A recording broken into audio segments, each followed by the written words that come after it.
Hello, Josh Log.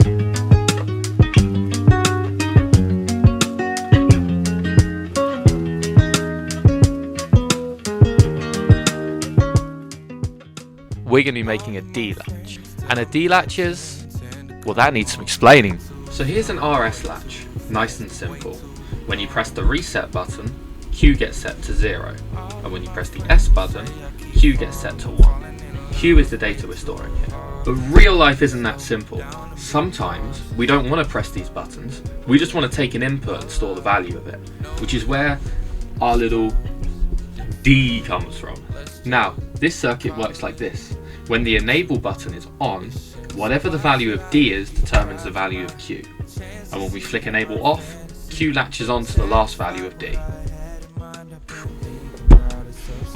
Okay, let's see if this still works.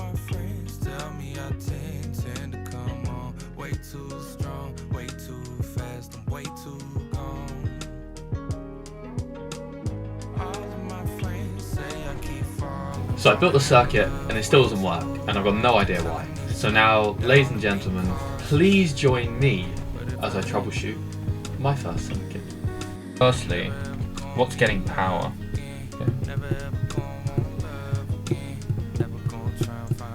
Okay, interesting. Why is that not on? And that's on, and that's on, so that should be on as well.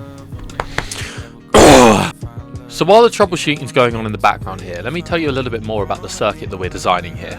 Now, a D latch is a type of flip-flop. These circuits which can change states and flip between them, usually by a voltage changing. And these circuits have been around for years. Back before transistors, we had these things called thermionic valves, or vacuum tubes, which would only allow electrons to flow through them when a voltage was applied across them. The earliest example of this sort of circuit can be seen back in the 1920s, when two scientists called William and Frank filed a patent for the Eccles-Jordan trigger circuit. Essentially, what they did is set up two identical circuits with a battery at the top and a thermionic valve on the side. But the innovative thing they did is make the voltage across one circuit's valve come from the battery of the other circuit, essentially creating this feedback loop. Now, when you turn this circuit on, both of the valves have about the same voltage going across each other, so nothing really happens, they sort of cancel each other out. But the second that we start influencing the amount of voltage going across both of the valves, we start to see something interesting happen. In the circuit that Will and Frank patented, they had a transformer across one of the wires, and the second that you apply a voltage on that amplifies the voltage going into the side of one of the gates. And this would sort of tip the scales between the valves. For one of the valves, it'd be really easy for current to flow through, but for the other, it would become really hard. And if you were to apply the same voltage across that circuit again, the current inside the valves would flip, creating these two states, flip-flop motion. And this is essential to computers. This fact that we can store either a 0 or a 1, depending on the state, means that we can start storing data inside of computers, instead of having to feed it in using punch cards. Whoa! Look at this! Enable. And now whatever I put in here in the data changes the light.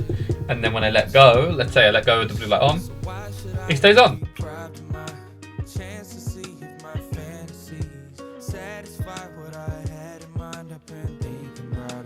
It works.